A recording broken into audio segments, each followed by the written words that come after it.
कभी आपको लगा है कि आप किसी चीज को पूरी तरह समझते हैं, किसी इंसान को, किसी घटना को या शायद खुद को? वो एहसास कितना सुकून देता है ना?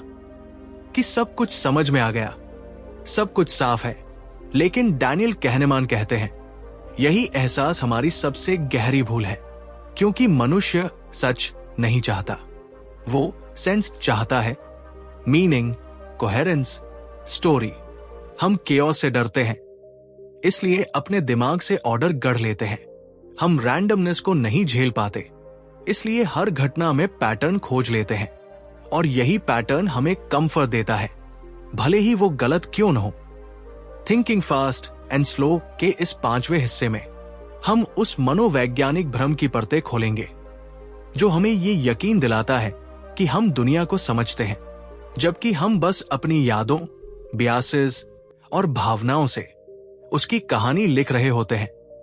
हम देखेंगे कि कैसे अवेलेबिलिटी और इमोशन मिलकर डर का गणित बिगाड़ देते हैं, कैसे रिप्रेजेंटेटिवनेस हमें स्टीरियोटाइप्स में कैद कर देती है, और कैसे नैरेटिव फैलेसी यानी सुंदर कहानी का जादू प्रोबेबिलिटी की सच्चाई पर पर्दा डाल देता है। हर अध्याय में एक सवाल छिपा है, क्या हम सोचते हैं या बस महसूस करते हैं कि हमने सोचा? क्या हम जानते हैं या बस जानने का इल्यूजन जी रहे हैं? तो अब अपनी सांसें धीमी कीजिए, आंखें बंद कीजिए और चलिए डैनियल कहनेमान के साथ उस दुनिया में जहां डेटा और इमोशन टकराते हैं, जहां कहानी और सच्चाई की सीमाएं धुंधली पड़ जाती है, और जहां हर सर्टेनिटी के पीछे एक अदृश्य बायस मुस्कुरा रहा होता है, क्योंकि यह हिस्सा आपके डर, आपकी यादों और आपकी सोच तीनों का एक्सरे करने वाला है। Welcome to part 5 the illusion of understanding, जहां सोच की असली परीक्षा अब शुरू होती है। Chapter 13 availability, emotion and risk, डर और भावना का गणित। कभी सोचा है दो घटनाएं जो एक जैसी संभावना रखती हैं, उनमें से एक हमें ज्यादा डर क्यों देती है? जैसे हमें विमान दुर्घटना का डर तो है, पर सड़क पर गाड़ी चलाने का नहीं। हालांकि स्टैटिस्टिकली सड़कें कहीं ज्यादा खतरनाक है। या फिर किसी नए वायरस की खबर आते ही पैनिक फैल जाता है, पर सालों से चल रही बीमारियों के आंकड़ों पर कोई ध्यान नहीं देता। यही है अवेलेबिलिटी, इमोशन एंड रिस्क का खेल, जहां हमारा दिमाग खतरे की गणना डेटा से नहीं, भावना से करता है।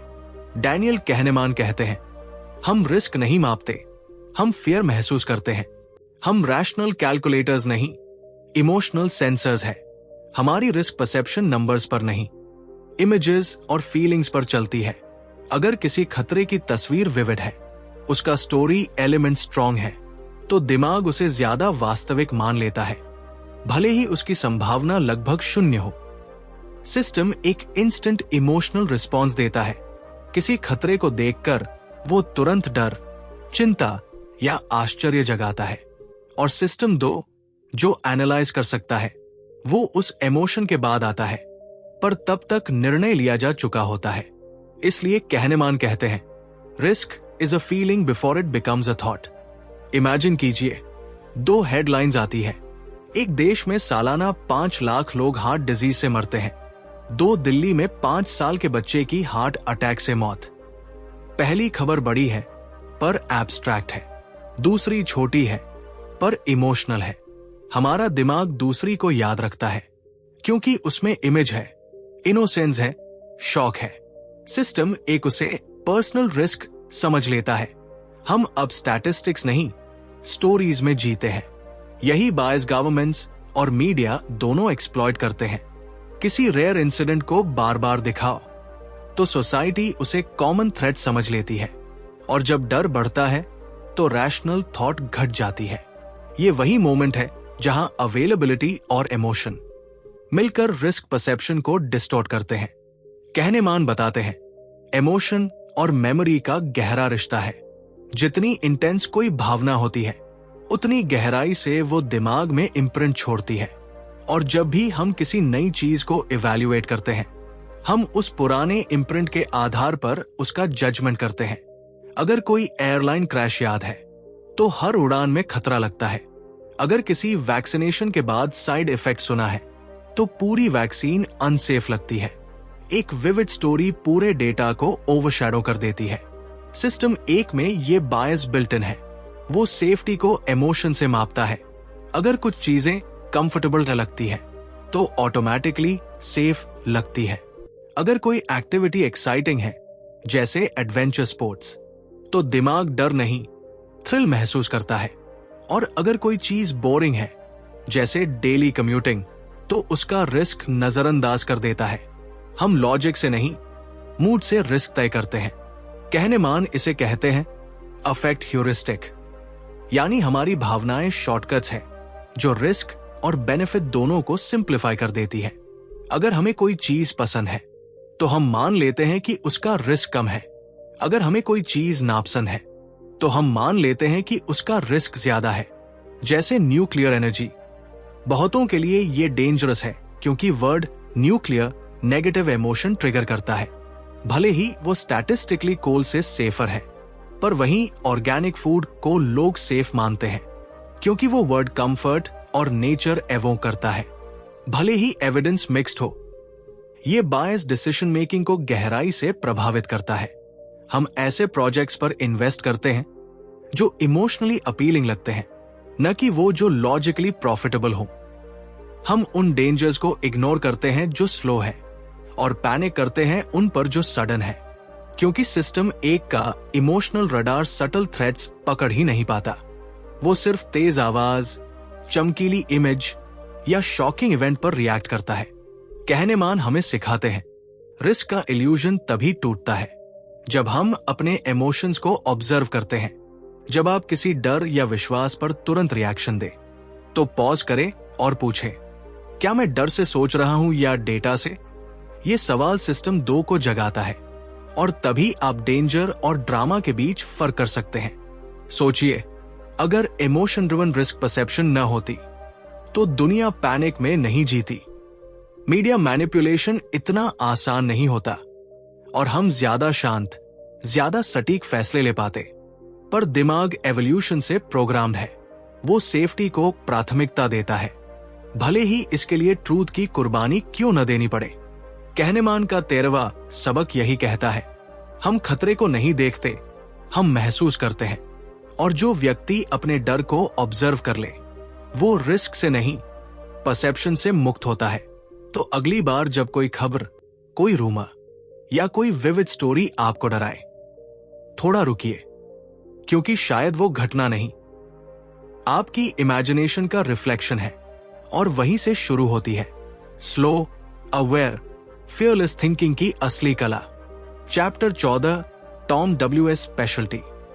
जब दिमाग स्टीरियोटाइप में गणित भूल जाता है, क्या कभी किसी व्यक्ति को देखकर आपने तुरंत सोच लिया, यह आदमी जरूर साइंटिस्ट होगा, या ये लड़की क्रिएटिव लगती है, शायद आर्टिस्ट होगी? हम सब ऐसा करते हैं और हमें लगता है कि ये हमारी इंट्यूशन है। लेकिन डैनियल कहनेमान कहते हैं ये इंट्यूशन नहीं, इल्यूजन है, क्योंकि हम हर बार स्टैटिस्टिक्स नहीं स्टेरियोटाइप से सोचते हैं। ये अध्याय एक मशहूर प्रयोग की कहानी है। कहनेमान और उनके साथी ट्वर्स्की ने एक काल्पनिक व्यक्ति का वर्णन लिखा।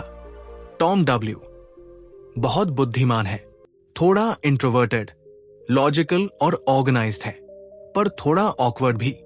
उसे पढ़ने और साइंस फिक्शन पसंद है और अक्सर अपने विचारों में खोया रहता है। फिर उन्होंने लोगों से पूछा, टॉम किस फील्ड में होगा? विकल्प थे law, medicine, computer science, engineering, literature या सोशल वर्क। अधिकतर लोगों ने कहा कंप्यूटर साइंस, क्योंकि डिस्क्रिप्शन स्टेरियोटाइप से मेल खा रहा था। पर वही लोग भूल गए कि ओवरऑल पॉपुलेशन में कंप्यूटर साइंस स्टूडेंट्स बहुत कम है, यानी उन्होंने बेस रेट, स्टैटिस्टिकल प्रोबेबिलिटी को इग्नोर कर दिया। उन्होंने रेयरिटी को पैटर्न से बदल दिया। यही है द रिप्रेजेंटेटिवनेस बायस, जहां हम किसी व्यक्ति या घटना को उसकी विशेषताओं के आधार पर किसी कैटेगरी में डाल देते हैं और ये भूल जाते हैं कि उस कैटेगरी की वास्तविक संभावना क्या है। कहनेमान कहते हैं हम प्रोबेबिलिटी नहीं सिमिलैरिटी से सोचते हैं। हमारा सिस्टम एक पैटर्न देखकर जजमेंट बना लेता है। वो ये नहीं सोचता कि बेस रेट क्या कहता है। वो कहता है टॉम साइंटिस्ट जैसा दिखता है तो वो साइंटिस्ट ही होगा। सिस्टम 2 अगर जागता तो पूछता लेकिन पॉपुलेशन में साइंटिस्ट कितने हैं, पर सिस्टम 2 अक्सर थका रहता है। इमेजिन कीजिए आपको किसी आदमी का डिस्क्रिप्शन मिले। वो धूप में काम करता है, हाथों में कैलसेस हैं और जीन्स पहनी है। आपका दिमाग तुरंत कहेगा शायद फार्मर। पर अगर आप जानते हो कि ये व्यक्ति शहर में फाइनेंस पढ़ता है तो पॉसिबिलिटी पूरी बदल जाती है। फिर भी सिस्टम एक स्टेरियोटाइप को नहीं छोड़ता, क्योंकि उसके लिए विजुअल क्यू स्टैटिस्टिकल ट्रूथ से ज्यादा कन्विंसिंग है। कहनेमान बताते हैं रिप्रेजेंटेटिवनेस बायस इतना सटल है कि ये हर डिसीजन में घुसा हुआ है, रिक्रूटमेंट में, मेडिकल डायग्नोसिस में और पॉलिटिक्स तक में। हम किसी कैंडिडेट को देखकर सोच लेते हैं इसका चेहरा लीडर जैसा है। किसी पेशेंट को देखकर तय कर लेते हैं ये इलनेस सीरियस लगती है। किसी ब्रांड का लोगो देखकर मान लेते हैं ये ट्रस्टवर्दी है। हम जैसा दिखता है वैसा मान लेते हैं, यानी हम अपीयरेंस से प्रोबेबिलिटी करते हैं। और यही दिमाग गलती करता है, क्योंकि रिजेम्बलेंस हमेशा ट्रूथ नहीं होती। कभी कभी हाई रिजेम्बलेंस का मतलब लो प्रोबेबिलिटी होता है। जैसे टॉम का डिस्क्रिप्शन एग्जैक्ट कंप्यूटर साइंटिस्ट जैसा लग रहा है, इसलिए हमारा दिमाग कहता है यही सही होगा। पर यही रिजेम्बलेंस हमें स्टैटिस्टिकल एरर में फंसा देता है। हम सैंपल साइज, फ्रीक्वेंसी और प्रायर प्रोबेबिलिटी भूल जाते हैं। ये बायस इतना शक्तिशाली है कि हमें ये महसूस भी नहीं होता कि हम इसे हर दिन इस्तेमाल कर रहे हैं। हम कहानियां बनाते हैं, पैटर्न्स गढ़ते हैं और हर बार उसी पैटर्न को सही मान लेते हैं। कहनेमान कहते हैं mind prefers a coherent story over an accurate one. अगर कोई कहानी स्मूथ लगती है तो हम प्रोबेबिलिटी को नजरअंदाज कर देते हैं। सोचिए, अगर कोई कहे एक आदमी इंटेलिजेंट, आउटस्पोकन और आर्ग्यूमेंटेटिव है, वो पॉलिटिशियन होगा या लाइब्रेरियन, आपका दिमाग तुरंत पॉलिटिशियन कहेगा। पर स्टैटिस्टिकली लाइब्रेरियंस भी इतने ही आउटस्पोकन हो सकते हैं। हमारे माइंड के लिए रिजेम्बलेंस हमेशा ट्रूथ का प्रॉक्सी है, यानी हम जो देखते हैं वही मान लेते हैं और जो असल में होता है वो गायब हो जाता है। ये बायस हमें कंफर्ट देता है, क्योंकि इससे सोच आसान हो जाती है। स्टैटिस्टिक्स सूखी होती है, स्टेरियोटाइप्स रंगीन। सिस्टम 1 को इमेजिनेशन चाहिए, कैलकुलेशन नहीं। इसलिए वो हर व्यक्ति को कैटेगरी में डाल देता है, इंजीनियर, आर्टिस्ट, थिंकर, फूल, इंट्रोवर्ट, एक्सट्रोवर्ट। पर सिस्टम 2 जानता है इंसान एक कहानी नहीं, एक कॉम्प्लेक्स पैटर्न है। कहनेमान हमें सिखाते हैं रिप्रेजेंटेटिवनेस से बचने का तरीका। बेस रेट्स पर लौटना है। हर जजमेंट से पहले खुद से पूछिए, क्या मैं डिस्क्रिप्शन से सोच रहा हूं या डिस्ट्रीब्यूशन से? क्या मैं सिमिलैरिटी देख रहा हूं या प्रोबेबिलिटी? यही पॉज आपकी सोच को इमोशनल से रैशनल में बदल देता है। टॉम डब्ल्यू हमें याद दिलाता है कि हमारा दिमाग डेटा साइंटिस्ट नहीं, स्टोरी टेलर है। वो मीनिंग ढूंढता है, मैथ नहीं। और अगर हम उसे बिना ट्रेनिंग के चलने दे तो वो हमें सच्चाई से नहीं, स्टेरियोटाइप से जोड़ देगा। डैनियल कहनेमान का 14वां सबक यही है, जो दिखता है वही होता नहीं, जो लगता है वो अक्सर सच नहीं होता। अगर आप सिमिलैरिटी को सस्पिशन से देखने लगे तो आप धीरे धीरे पैटर्न से ऊपर उठकर प्रोबेबिलिटी में जीना सीख जाते हैं।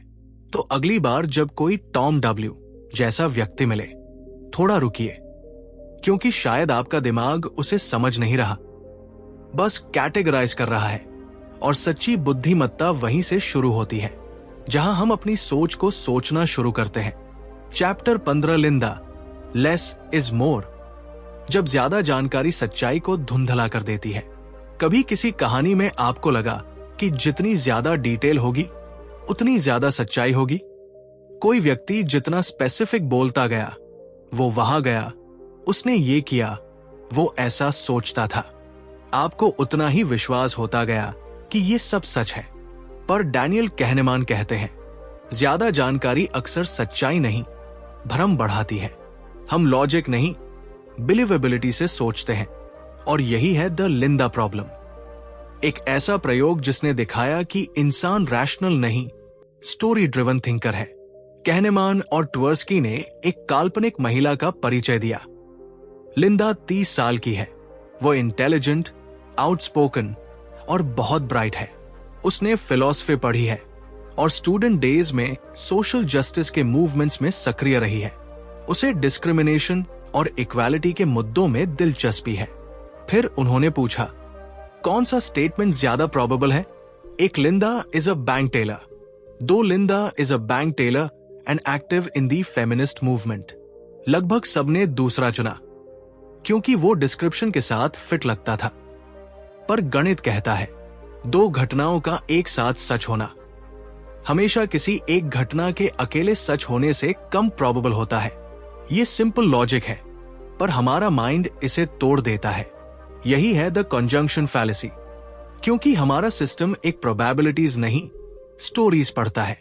उसे डिटेल पसंद है, कॉन्टेक्स्ट पसंद है, कोहेरेंस पसंद है। लिंडा का फेमिनिस्ट होना उसकी कहानी को मीनिंगफुल बनाता है, इसलिए हमारा दिमाग उसी ऑप्शन को सही मान लेता है। वो लॉजिक भूल जाता है कि हर एंड जोड़ने से संभावना घटती है, बढ़ती नहीं। कहनेमान कहते हैं, हम ट्रूथ को प्रोबेबिलिटी से नहीं, प्लॉजिबिलिटी से जज करते हैं। जो कहानी हमें इमोशनली और इंटेलेक्चुअली कोहेरेंट लगती है, हम उसे फैक्ट मान लेते हैं। सिस्टम 2 थक जाता है गणित गिनने में, और सिस्टम 1 कहता है, ये सुनने में सही लग रहा है।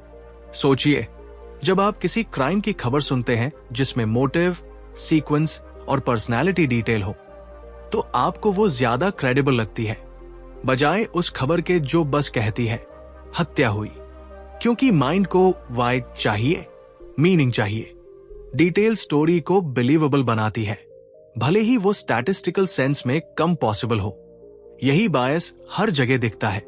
बिजनेस में किसी स्टार्टअप फाउंडर की स्टोरी सुनकर लोग इन्वेस्ट कर देते हैं, क्योंकि वो स्टोरी कोहेरेंट होती है।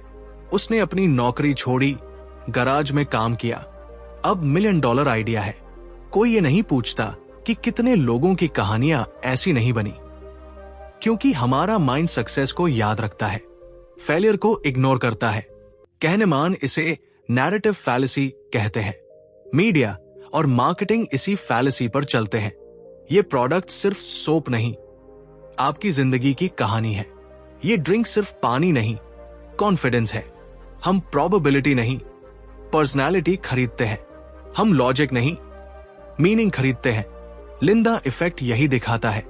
हम उस दुनिया में नहीं जीते जो स्टैटिस्टिकली सही है, बल्कि उसमें जो कहानी की तरह सही लगती है। हमारा दिमाग मीनिंग के लिए बना है, नंबर्स के लिए नहीं। अब जरा सोचिए, जब कोई कहता है वो बहुत पढ़ी लिखी है, इमोशनल भी है, इसलिए शायद लीडर बनेगी, तो क्या आपने कभी पूछा, क्या पढ़ाई और इमोशन लीडरशिप की प्रोबेबिलिटी बढ़ाते हैं? नहीं, क्योंकि हमने फिट देख लिया। हम कोहेरेंस को करेक्टनेस समझ लेते हैं। कहनेमान कहते हैं, हमारे लिए कंसिस्टेंसी ट्रूथ से ज्यादा सेटिस्फाइंग होती है। लेकिन लाइफ लॉजिकल प्रोबेबिलिटी की तरह चलती है, simple, imperfect, incomplete. Her and जो हम जोड़ते हैं वो सर्टेनिटी घटाता है, पर हमारा माइंड सिंप्लिसिटी नहीं चाहता, ब्यूटी चाहता है। और ब्यूटीफुल स्टोरीज स्टैटिस्टिकल रूल्स को धुंधला कर देती है। इस इल्यूजन से निकलने का पहला कदम है पॉज करना और खुद से पूछना, क्या मैं इस बात पर इसलिए विश्वास कर रहा हूं क्योंकि ये लाइकली है, या इसलिए क्योंकि ये सेंस बनाती है? यही फर्क सिस्टम 1 और सिस्टम 2 के बीच की सीमा है। कहनेमान का 15वां सबक यही कहता है, सच्चाई उतनी सजाई हुई नहीं होती जितनी कहानी। जो व्यक्ति मीनिंग और प्रोबेबिलिटी के बीच फर्क समझ लेता है, वो सोचने से पहले देखना सीखता है, और जो ऐसा करता है वो कहानी नहीं, वास्तविकता चुनता है। तो अगली बार जब कोई लिंडा जैसी कहानी सुने, थोड़ा रुकिए, क्योंकि शायद वो आपकी सोच को सुंदर बना रही है, पर सही नहीं। और बुद्धिमत्ता वही शुरू होती है जहां आप अपने ही मन से पूछते हैं, क्या ये सच है या बस अच्छी कहानी? कभी गौर किया है हमारा दिमाग कितना खूबसूरती से हमें छलता है? वो हमें यकीन दिलाता है कि हम रिस्क को समझते हैं, कि हम लोगों को पहचानते हैं, कि हम कहानियों से सच्चाई निकाल सकते हैं। पर डैनियल कहनेमान याद दिलाते हैं, हम समझते नहीं, हम महसूस करते हैं। हमारा माइंड एक आर्टिस्ट है जो हर डर, हर याद, हर इमेज से मीनिंग बनाता है। वो हार्ट अटैक की खबर से डरना सिखाता है, पर शुगर से नहीं, जो चुपचाप लाखों को मारती है। वो किसी हादसे की तस्वीर को डेंजर कहता है, पर स्टैटिस्टिकल ट्रूथ को नजरअंदाज कर देता है। हम डेटा नहीं, ड्रामा से डरते हैं, और यही हमारी वल्नरेबिलिटी है। वही जगह जहां इल्यूजन सबसे गहराई से पकड़ बनाता है। पर बुद्धिमत्ता वहीं से शुरू होती है, जहां हम अपने ही डर को क्वेश्चन करना सीखते हैं, जहां हम खुद से पूछते हैं, क्या मैं ये महसूस कर रहा हूं क्योंकि ये सच है, या क्योंकि ये विविडली याद है? वो पॉज, वो अवेयरनेस, यही स्लो थिंकिंग का पहला कदम है। कहनेमान कहते हैं, जो इंसान अपने डर को ऑब्जर्व कर लेता है, वो रिस्क से नहीं, खुद से आजाद होता है। और शायद यही आजादी सोच की सबसे ऊंची उड़ान है, जहां डर अब डिसीजन नहीं बनाता, जहां इमोशन अब एविडेंस नहीं बनता, जहां अब दुनिया को जैसा है वैसा देखने लगते हैं। तो अगली बार जब कोई खबर आपको झटका दे, कोई इमेज आपको डरा दे, या कोई कहानी आपकी राय बदल दे, रुकिए, सांस लीजिए और कहिए, मैं सिस्टम 2 हूं। मैं रिएक्शन नहीं, रिफ्लेक्शन चुनता हूं, क्योंकि वहीं से शुरू होती है स्लो थिंकिंग की असली शांति। वो जो न डरती है, न भागती है, बस देखती है और समझती है। आप सुन रहे थे audio book 177, thinking fast slow, Hindi. अगर इस कहानी ने आपकी सोच को झकझोरा तो लाइक जरूर करें, कमेंट में बताइए कि इस अध्याय से आपने क्या सीखा, और सब्सक्राइब करें ताकि अगला भाग, टॉम WS स्पेशलिटी, जब दिमाग स्टीरियोटाइप में गणित भूल जाता है, सीधे आपकी क्लैरिटी तक पहुंचे, क्योंकि सोच का सफर लंबा है और हम अभी शुरुआत पर हैं।